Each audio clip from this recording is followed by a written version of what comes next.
We're back again at Sydney Complementary Health. What we're doing today is the sort of massage that's normally done between training sessions or events, where we're actually getting in looking at problems. Yeah. So we're going deeper, using lots of stationary frictions, cross frictions, lots of work at the tendon junctions to use the stretch receptors to actually trick the body into letting go. Yeah, probably going to hurt a little bit more, so it won't be as much fun as yesterday. The biceps felt quite nice after yesterday, so I'm keen to see how everything feels after today. And you can see even as you sit there, your shoulders have rounded forward. Yeah. So we're doing a lot to work on releasing biceps, pecs, that sort of thing. See if we get those back a bit. Let's get into it.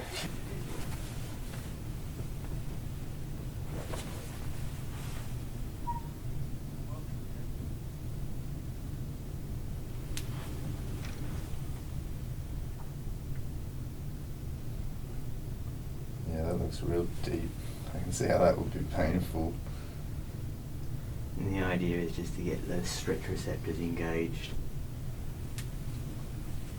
They pretty much send a signal through the nervous system saying, we're going to break, let go. And it can make the muscles give up when they've been held tight for a long, long time. Yeah, I can definitely feel it, how they're going to break and then it relaxes. It's not nice during, but after I feel really good. Everything would have started loosening with your last session, but of course since then you've trained and tightened everything back up again, so Yeah. we still had a fair bit of work to do today, but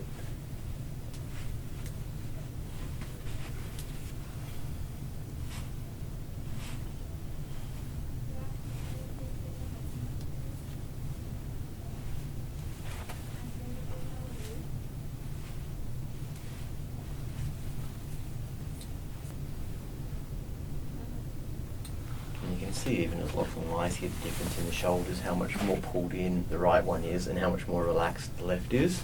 So he's obviously quite dominant with the right when he's training. And there's just nowhere near the tension in this muscle as I work on it that there is in the right hand side. Yeah, this really hurts just so you boys know. And just so everyone else understands. But yeah, I'm just trying to... Well, it doesn't look comfortable.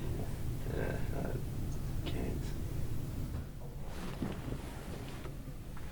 Damn, that was pretty intense. I felt really tight in those traps and it was really painful. But as Michael worked through it, I really felt it stretch out, which was really a nice feeling. Probably won't show up too well in shot, but the right shoulder here is pulled in and rolled forward, much more so than the left, and when working on the muscle on both sides, you could actually feel there was nowhere near the tension in the left pecs that there is in the right. So basically every time you pass a door frame, arm up and pushing into a door frame to pull through here and open everything up, and then you can do it with a straight arm as well, which engages the biceps more, and again repeat. Okay. And that will gradually work that shoulder back. And just being aware when you're working, you work as a team, Yeah. watching to see if you are doing things more on one side or if when you're using the shoulder you are starting with it rolled forward. So you might be a bit tender for about 24 hours, Yeah, but then you that's the should word, be yeah. sort of back to normal. The address for anyone that lives in Sydney, come check out Sydney Complementary Health. Like I said, I've never had that sort of release that I felt today, which was awesome. And you can check out the website in the description below as well. And I believe there's a blog as well, so if you guys have any questions, that kind of thing, you can shoot them through to Michael that way. Absolutely, happy to answer anything. Thank you very much, Michael. That was great. Have a good training session. We'll see you on Wednesday. Oh, hang on a second. I'm feeling that. Deep breaths, 20 to 30 second hold. Every single doorway you go through.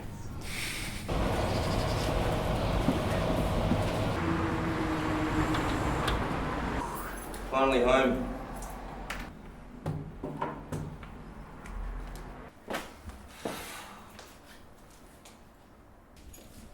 Aw, man.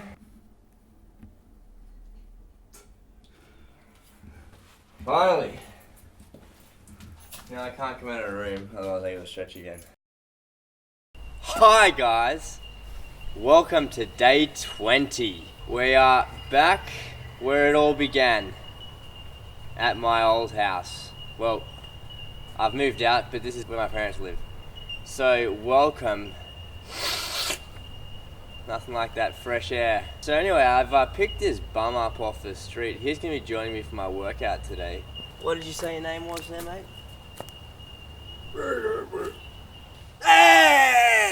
It's Tyson. It's me. Unsub him right now. You already have. Yeah. Stop it. It hurts. So, the old watering hole, hey? We're back at the old watering hole. So just to clarify, it wasn't a bum, it was me. They're synonymous with each other. Synonymous! Synonymous. Synonymous. Synonymous.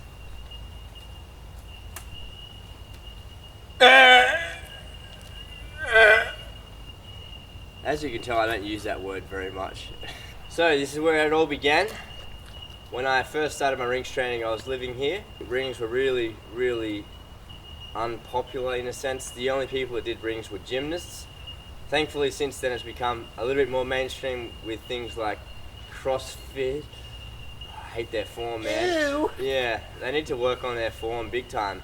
But anyway, basically, it's now not that uncommon to see rings in a gym, at least one pair hanging off something this high, which is just terrible. So it's still getting there. We're gonna make it something. So when I first started my rings training, it was a bit unheard of, and I had to be really creative with where I could train. I didn't have access to a gym, or I think I may have had access to one gym like once a week, but obviously if you're wanting to get strength gains, you're gonna need to train, every second day ideally. So once a week isn't gonna cut it, especially if you're as impatient as I am and you just want to get those skills as fast as possible. I made up my own parallettes. I've got my own chin-up bar in between the doorway, and also the ideal place I found for my rings. I've got plenty of trees to choose from here, but this one seemed to be the most convenient. No, this tree.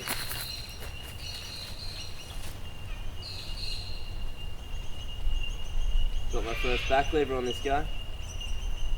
Maybe my first muscle up as well. And also one of my first iron crosses. We're going to be alone for a moment. You can actually see the video of my first iron cross ever here. The form was very dirty, but it was the first time I ever got the feeling of locking my shoulders and being solid in that position with my arms being out. I'm needing some kind of pre-workout. Ah, there it is. Boom. Got the lock and load in the bushes. So we're going to be taking some lock and load today, as always. Like I was saying, this place has got everything you could possibly want, mainly because I was living here and I just set it up perfect. So for you at home, if you have a tree or anything, I suggest you look around and get things set up really nicely so that you can always go outside and train every day, and obviously make it as easy for yourself as possible. Obviously I've made these myself as well. Ring Fraternity will make a tutorial later on how to make your own parallettes. This is how I set the rings up. So as I said before, I've just kept the straps on this branch. As Tyson was saying, it is surprisingly thin, but I tested it out obviously before I started training on it, and it stayed true to me. I actually used to even hang weights off this tree as well. I had like a pulley system going, so I know I can take way more weight than just myself. And you always want to have a pair of rings hidden somewhere just in case. We hide them under the pot plant. Like I was saying in day 9, you want to have the straps about 3 meters is the ideal length. Any shorter than that, it's going to be easy. It's going to make things less leveraged. Any longer than that, it's going to make things really unstable. Obviously, if you have to have it shorter or longer, that's okay, but if you can have 3 meters, that's what you should be aiming for. So wherever you may live, really just try and be creative about finding the ideal place, because if you can find a place like this at your house, that means you can train every single day and having the best workout you can ever have, because rings give you the best workouts. All you need to find is that height, and that's the key. If you can find that, you're all set. You can see back on day 10 where I was training in an urban area, and that's where I trained when I was at university. Here we're in a more rural, trees are more common, and we've got a good place there. So really, you can train wherever you want. We've even trained in a park. So you can pretty much train rings anywhere. It's just about being creative and trying to find a place that works for you. Yeah, so I've had many great sessions on these rings. You can see actually on my first ever video I put on YouTube where you can have a look back at my strength skills. They were not so great, which is a good thing. I think it's great to look back on and see how far I've come, and hopefully for you guys that are just getting into it, it gives you a bit of motivation to see how thin I was and how weak I was and how in a short time I've been able to build up to these really exciting and fun skills. Synonymous. So we're all pumped for a good workout. What am I doing with my life? So I'm putting Maltese first today because back on day 18 I left it right to the end and it was absolutely awful. I was really disgusted with my form. So as I vowed in that episode, I've now brought it to the forefront. I'm doing it first while I'm fresh and hopefully my form is better. I'm on level 1, really basic, and I'm just trying to nail the form, and Tyson's critiquing it heavily for me. Just stop being a pussy and hold that Maltese.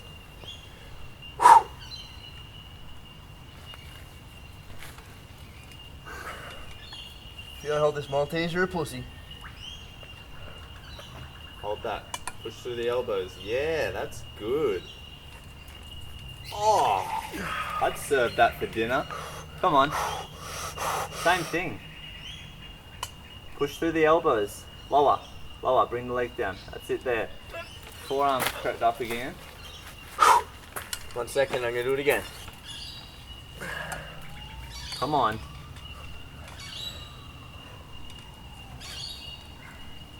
Good push. The easiest way for me to do these straight body elements is when you're in that resting position, so when I'm upside down, I just keep the body straight in that perfect position and then I flex everything so it can't move. And then you rock into the position and just try not to let anything shift. Obviously these muscles start flexing a lot more when you're rotating, but the point is I just try and keep that shape. And that one I just, like I said, I don't want to be a pussy. I was just in my head, I'm like, you're not letting this position go. I feel like I'll fail myself if it slips, and that's a lot of incentive to just... Yeah, well put. I really like how, and I hope it shows through in these videos, how important that mental aspect of this is. I mean, I don't like the word, but I enjoyed the aspect that Lachlan's pussy meter would have gone into overload if he didn't hit that Maltese. See, What word? playing that mental game with with himself made him go to greater heights in his training. I just wanted to say I am kind of against the whole why train cross when you can't even planche yet and stuff like that.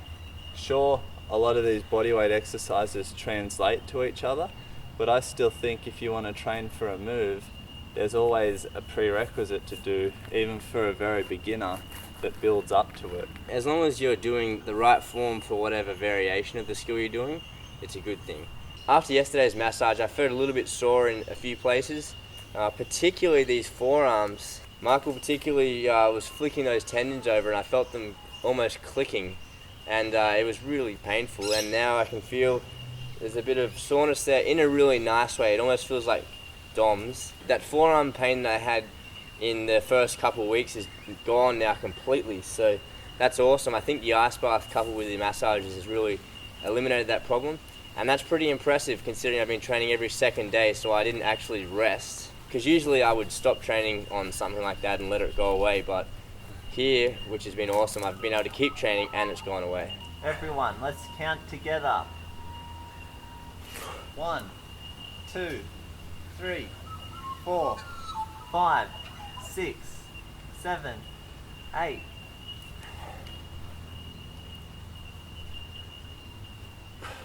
One, 2, 3, 4, 5, 6, 7, 8, 9, 10.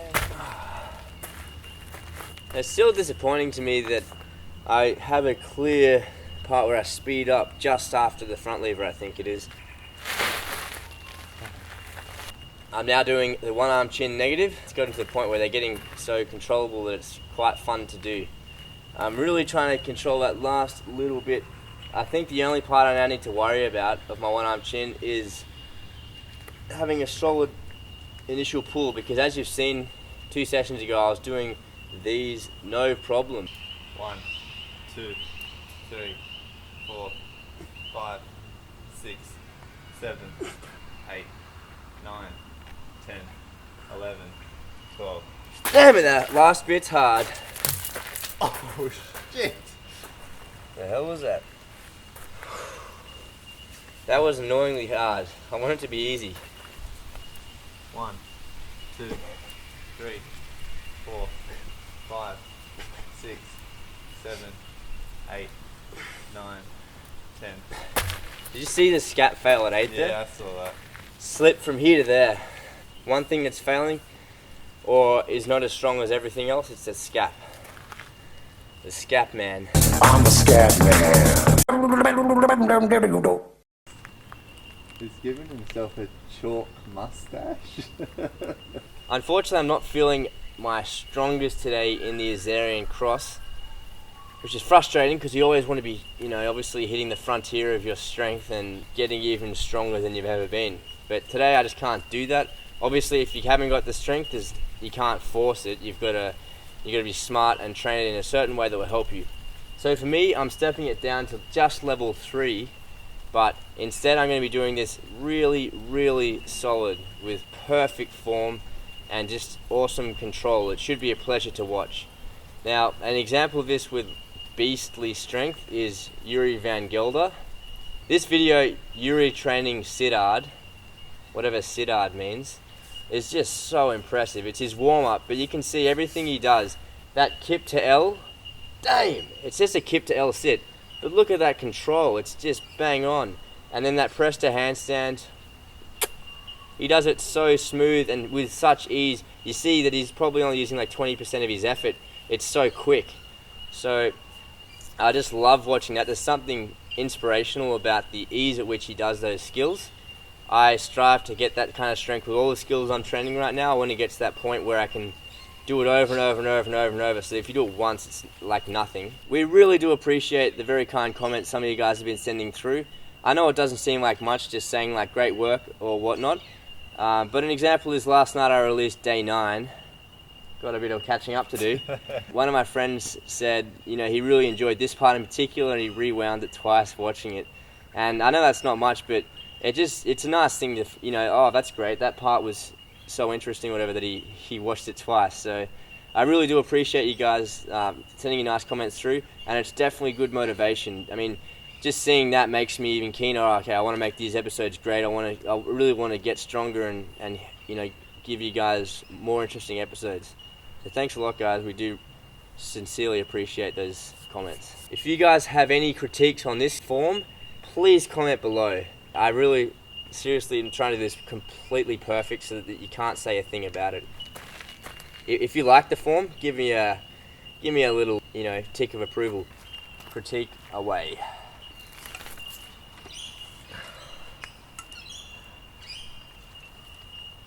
Bit lower. 1, 2.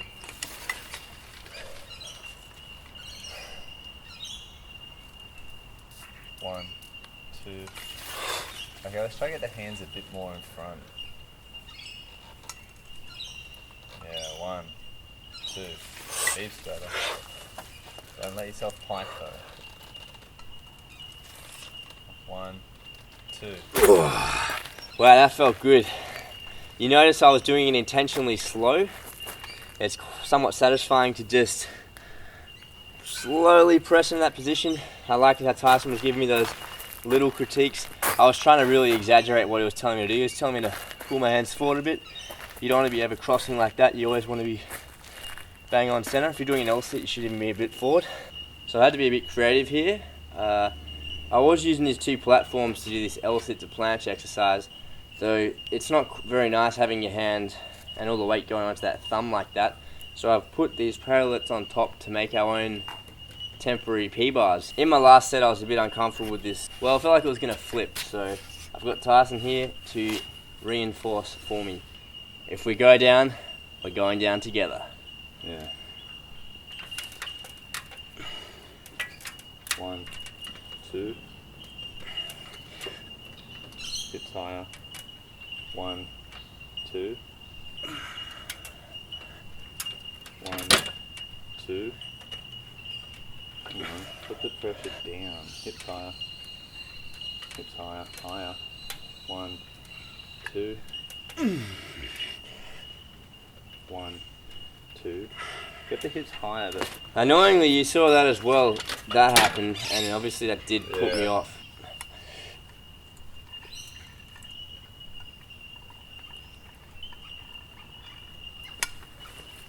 Pretty good. I just wanted that to be smooth, but man, I have to fight for it. Like I've said so many times, cross press seems to be my weakness. Me putting it near the end of the session just shows the disrespect. I'm finishing off with the one arm chin scap retraction. Now I made a little breakthrough a while ago with this one where I try to get a little bend in my elbow. If I can just get to there and do that, it means I'm obviously on the way to the one arm chin. The idea is the wrist positioning. With a regular scap retraction, all we're thinking about doing is just this. But here I'm trying to do this and then rotate my hand so that it's actually that chin up position.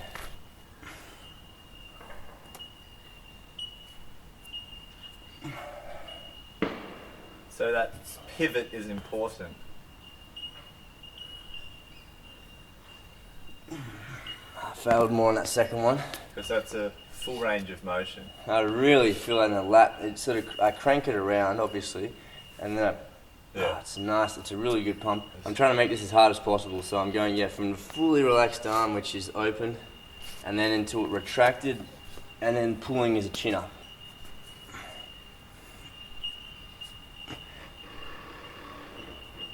Oh yeah, that's good.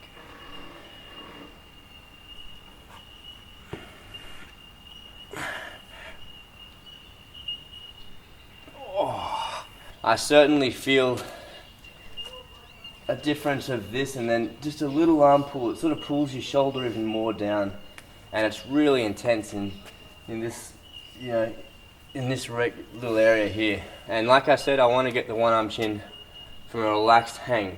I know there's some guys out there that just do it not full, but if it's not full range of motion, to me, it's not. You don't have the skill completely. So that's the end of day 20. As always, I've had a good session, particularly because of one or two standout exercises. If I do one or two really good exercises, or I make a breakthrough, I'm always happy with the session. And in today, that example was right at the end there with that one arm scap retraction. I was really starting to feel a new level of scap retraction that you'll be able to see.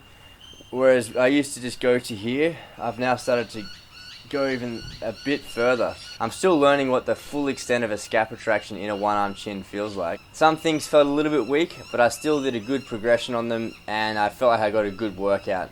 We have one more session left, guys. Just one more normal session, and then we're moving on to the tapering before the goals. We're going to have 2 weeks of tapering, so we're going to be able to just get our strength up. Basically, I'll be going to 50 to 80% of what I can do, 4 to 6 times a day, 4 to 6 times a week.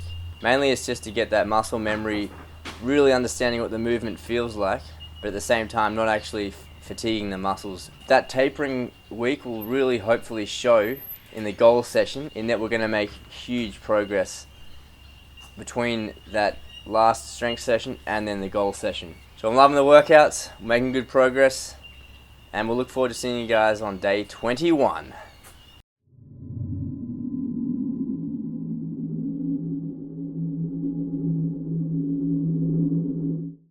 So that mental training really is synonymous with the physical game. Yeah, I'm in the synonymous club!